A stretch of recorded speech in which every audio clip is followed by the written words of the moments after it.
Boa noite, São Paulinos e São Paulinas. Passando novamente por aqui para estar desejando, né, a todos vocês, São Paulinos e São Paulinas, torcedores de outros clubes, não posso esquecer de lembrar que também são bem-vindos aqui, vão ser muito bem recebidos, porque aqui a gente fala de futebol, não agride ninguém, comenta aquilo que está acontecendo no nosso clube do coração, que no caso aqui é o São Paulo Futebol Clube, mas jamais estaremos falando dos outros clubes. É apenas um esporte, pessoal, somente isso. Vamos bater um papo, né? Referente de tudo um pouquinho, né? Não posso esquecer também de pedir desculpa a todos vocês que acompanham, estão acompanhando o canal, que ontem, infelizmente, devido a um problema que ocorreu aqui em casa, devido chuvas e outros acontecimentos, eu não pude gravar o vídeo, mas estou gravando esse vídeo novamente, tá? E desejando já, desde já, a todos vocês, São Paulinos e São Paulinas e torcedores de outros clubes, uma semana super abençoada, muito produtiva e com muita saúde para todos vocês. Vamos começar pelo VAR. Eu estava aqui desde ontem, né? Eu acompanhei o jogo antes do jogo de São Paulo e Santos, né? Que foi num horário maravilhoso, né? CBF, nossa, cada dia ela surpreende a gente, né? Domingão, 8h30 da noite, mais tradicionalmente conhecido também como 20h30, né? Um jogo de futebol. Na realidade, dois, né? Teve o Santos de São Paulo e teve Cruzeiro e Red Bull Bragantino, né? Em Belo Horizonte. Um horário maravilhoso. Mas como diz o outro, né? Falar o quê? A gente assiste. Mas à tarde eu estava acompanhando Internacional e Grêmio, que eu também acompanho outros jogos. Que papelão! Nossa, 3 pênaltis. Não pode marcar 3 pênaltis num jogo?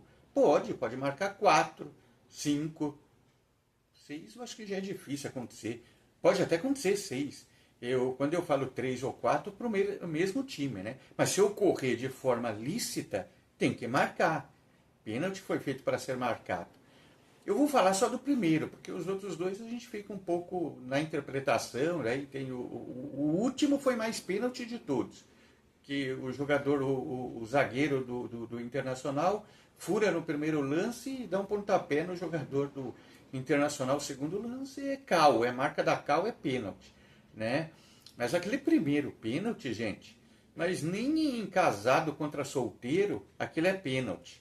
E olha que casado contra solteiro não tem juiz. O próprio time marca quando é falta, quando não é. Acho que se não tivesse juiz naquele jogo e fosse tanto os jogadores do Inter como os jogadores do Grêmio marcassem as faltas durante o jogo, aquele pênalti não seria dado, né? E outro detalhe que é um escândalo, a pessoa tem a imagem de todos os ângulos, como até diz o narrador de uma emissora aí, por todos os ângulos, e o juiz perde 5, 6, 7 minutos para marcar uma coisa que não foi. É um absurdo, isso aí tem que rever, tem que ser revisto. E olha, e nós aqui São Paulinos somos as pessoas, os torcedores mais bem indicados para falar de VAR.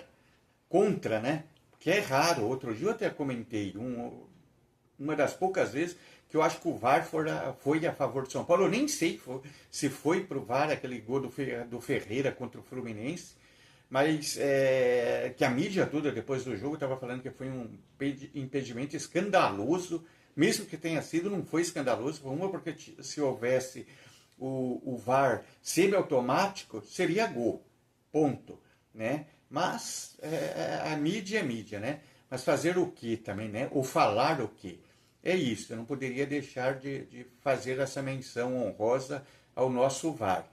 Agora falando do jogo, que ontem, né? O São Paulo perdeu para o Santos com um time misto. A mídia novamente. Eu estava acompanhando hoje alguns comentaristas, e até dessa mídia que é alternativa, né, pelo YouTube, comentando, né? que o São Paulo é isso mesmo, é de meio de tabela para baixo. Quer dizer, o pessoal descer na lenha de tudo quanto é lá. Eu não sei. Quando o Palmeiras, que tem uma seleção, o Flamengo, que tem um time bom, o próprio Atlético Mineiro, que tem um time bom, mas está beirando o rebaixamento lá. O próprio Cruzeiro, quando esteve numa situação meio que adversa, né? E por aí vai, joga com um time alternativo e tem um resultado que não é aquele que se esperava. Não, porque jogou com o time alternativo, jogou com reserva. Aí, legal, todo mundo entende. Quando é o São Paulo, que vai do goleiro ao ponto esquerdo, eu outra vez falando do ponto esquerdo, do goleiro ao ponto esquerdo, como queiram ouvir, ao extremo esquerda, ao extrema direita, ao centroavante, joga com o time reserva, né? Porque durante o jogo entrou um ou outro titular e perde o jogo de 1-0, num gol que outra vez a defesa São Paulo praticamente toma aí, ó, é gol. E ressuscitou outra vez o mesmo jogador, que no Campeonato Paulista, São Paulo perdeu de 3-1 lá dentro do Aquário, né? Me perdoe os santistas, mas não é trocadilho. Vila Belmiro, Aquário, Santos, Peixe. Então tá tudo dentro da normalidade, né? Só que naquele jogo do Campeonato Paulista 3-1, o Guilherme fez 2 gols e teve um terceiro gol que eu não lembro de quem que foi. Também não vem ao caso lembrar quem fez o gol, eu lembro do Guilherme. Ele também estava numa situação parecida como esta. A única diferença é que lá a torcida organizada do Santos não tinha entrado no CT Rei Pelé e praticamente dado um tapa na cara desse rapaz. Coisa que eu acho também contra. Em qualquer segmento, às vezes tem profissionais hiper qualificados, tem aqueles medianos e tem aqueles que estão ali tapando o buraco, né? Não estou falando que é o caso do Guilherme. Também não estou falando que ele é hiper qualificado, que ele é mediano e que ele está tapando o buraco. Quem tem que fazer essa avaliação são os torcedores do Santos, não eu que sou tricolor aqui, não roxo, eu sou tricolor vermelho, branco e preto, né? Eu falo do São Paulo. Mas o São Paulo outra vez ressuscitou esse rapaz, com uma única diferença. 2 semanas atrás eu estava vendo um vídeo de uma reportagem que foi feito, né? Até num canal aberto, não foi nem no YouTube, não foi no Google, quase bateram nele, né? Ele ficou acuado. Se tivesse um buraco ali, é só buscar no YouTube que vocês acham esse vídeo. Porque ele não servia mais para o Santos. Ontem o São Paulo foi lá, se algum time tiver algum jogador nesse estado, momentaneamente, chama o São Paulo. São Paulo daí ressuscita o jogador. Foi o que aconteceu ontem. A bola alçada da direita para o meio, para o centro da área. O Guilherme, né, que surge o Guilherme atrás da zaga toda de São Paulo, independente de ser a titular ou a reserva, né? Mas eles estão ali para fazer o seu ou os seus, né? E o cara surge, não é um atacante alto que tem 1,90 m, 2 metros. Ele deve estar ali entre o 1,75 e 1,78, sobe, na realidade nem precisou subir. Cabeceia como manda o figurino, de cima para baixo, cruzado, e não teve chance do Jung fazer a defesa. Lembrando que, falando para não deixar passar em branco, o nosso goleiro que veio da base, o Jung, ele estreou ontem, tá, pessoal? Ele não estreou contra o Sport, não. Ali foi uma falha pessoal que ele cometeu, né? Os nervos à flor da pele, mesmo jogando com lanterna do campeonato naquele jogo lá em Recife, na Ilha do Retiro, e entregou a bola no pé lá daquele que um dia foi taxado como craque também, né? Que é o Lucas Lima, né? Eu não sei porque que quando se fala em Lucas Lima, eu penso que é um cantor, porque o nome lembra um cantor, né? Lucas Lima. Dá a impressão que é cantor. Brincadeirinha à parte, hein? Mas aí também ressuscitou lá o Lucas Lima, que tinha sumido, fez o gol. Mas o goleiro nosso, ele estreou ontem. Ontem ele estreou. Ele fez, que eu me lembre assim, acho que umas 3 ou 4 defesas que a nível de goleiro lá da prateleira de cima, né? Ele fez 3 defesas maravilhosas. Para dar sequência a isso, há jogos que São Paulo vai ter que preservar, ou vai começar no início do ano aí o Campeonato Paulista. Bota o moleque para jogar, né? Tem alguém da copinha que estourou, tal, ou vai estourar, bota o moleque para jogar. Para daí, quando começar os campeonatos mesmo, que vale, que é Copa do Brasil, Campeonato Brasileiro, é a própria Libertadores, que o São Paulo com certeza vai estar nela outra vez, poder aproveitar essas joias da base, né, que surgem. Do jogo, foi um jogo ruim, né, gente? Daí tudo bem, o scout do jogo pega, né? A mídia, né? Pega. O Santos deu 18, 19, 21 chutes ao gol. O São Paulo 2. Putz, daí eu falei, caramba, mas eu estava assistindo esse jogo com a minha filha aqui, a Alice Sofia, e eu fiquei meio assim, caramba, então eu devo ter visto outro jogo, porque eu não vi essas 18 bolas do 19, 20 ou 21, algo do gênero, para o gol do São Paulo. Primeiro tempo eu vi acho que 2 ou 3, uma cabeçada e 2 chutes, que aí entrou a estreia do Jung, né? E o São Paulo teve, aí sim eu vi, porque eu sou São Paulino, uma entrada do Ferreirinha que quase fez com que a ambulância entrasse no campo outra vez. Esse menino tem que se benzer, o Gabriel Brazão, goleiro do Santos, porque eu vi quase praticamente o mesmo lance que ocorreu em Minas contra o Atlético Mineiro, coincidentemente com um jogador aí São Paulo, o Igor, me foge o sobrenome dele agora, acho que é Igor Vinícius, não é Igor Vinícius, me fugiu o sobrenome dele, Igor Vinícius, acho que é o que o São Paulo passou para o Santos. Mas eu vi o mesmo lance com um jogador do São Paulo, lá com um ex-jogador e aqui com um jogador atual. O Ferreira entra, direção ao gol, estava dando tudo certinho. Na hora dele receber um 10, eu não sei se foi o gramado, né, do aquário, que fez com que a bola subisse, batesse na canela dele, tomasse um pouco de velocidade, o goleiro saiu, interceptando a bola, e o joelho do Ferreira vai no rosto dele, na lateral do rosto. Eu falei, nossa, eu já vi esse filme antes. Foi a única jogada que o São Paulo fez que eu me lembre com clareza para resultar em gol. Tá, volta para o segundo tempo.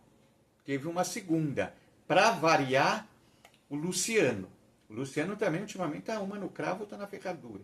Ele é o artilheiro dos jogos difíceis. Eu espero que os gols que ele anda perdendo aí, ele faça na quinta-feira. Não sei se ele vai entrar jogando ou no decorrer do jogo, mas se for no decorrer que ele faça, e se for durante o jogo como titular que ele faça também. Lógico, se surgir também as oportunidades, porque ele não é mágico. Teve essa chance que também a bola espirrou e ele não soube aproveitar, né? Mas aí eu fui buscar, eu fiz questão de ver os melhores momentos do jogo. Na realidade, o Santos não chutou 18, ou 19 ou 21 vezes no gol. Foram esboços de chutes.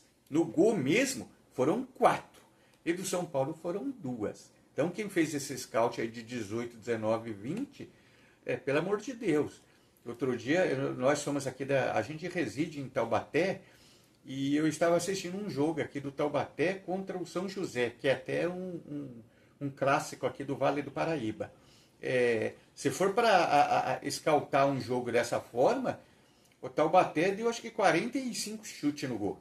Só que na verdade, para vocês terem uma ideia, meu amigo, se você for fazer um scout como ele deve ser feito, acho que deu 1 chute no gol.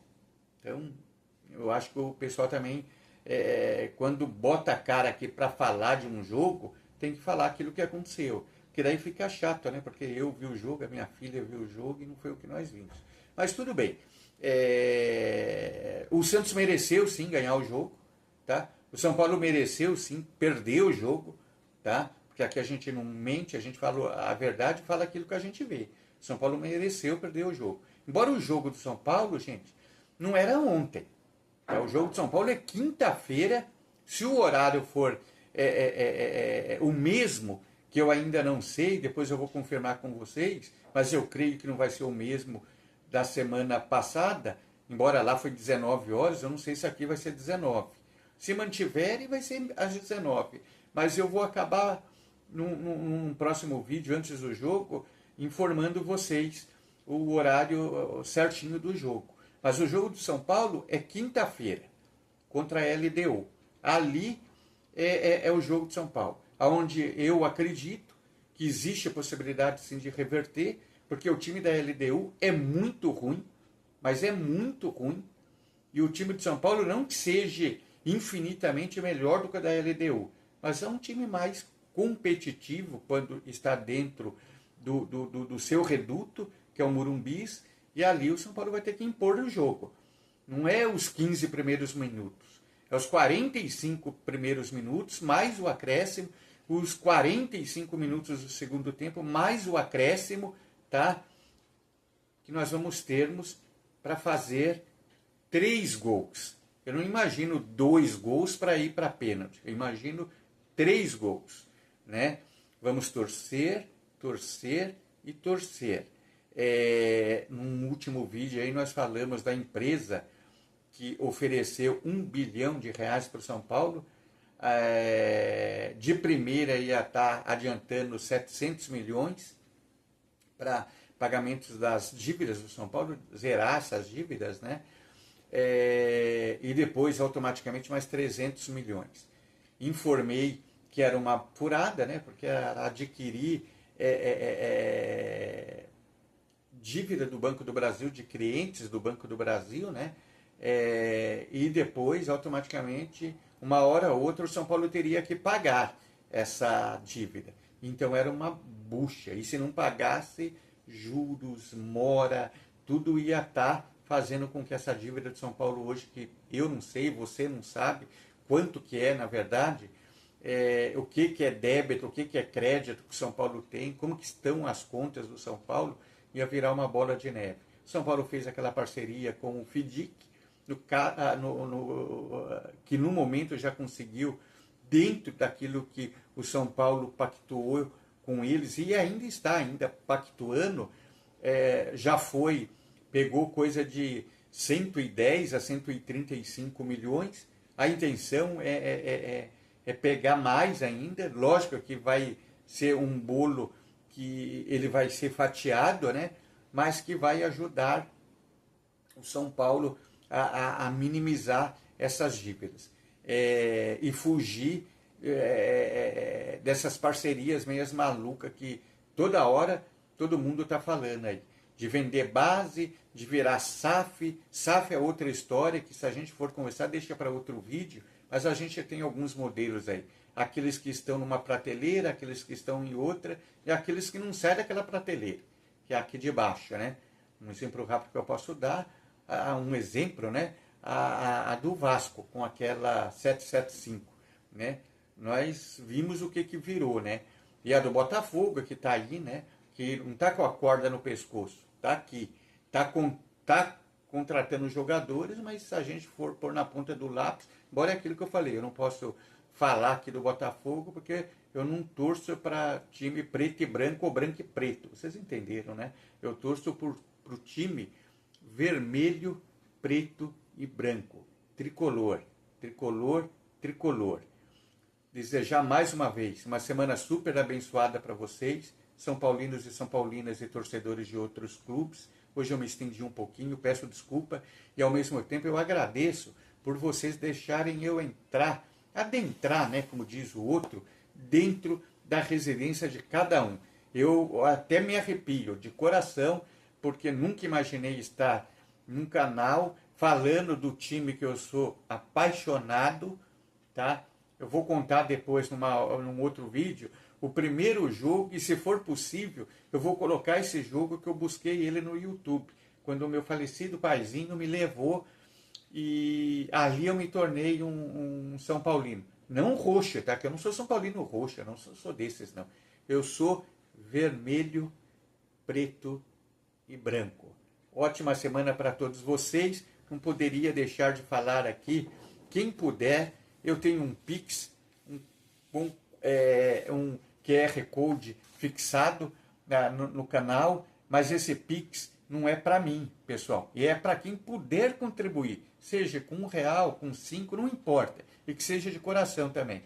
É para a gente poder automaticamente estar podendo melhorar e adentrar na casa de cada um com uma qualidade melhor de som, de imagem, melhorar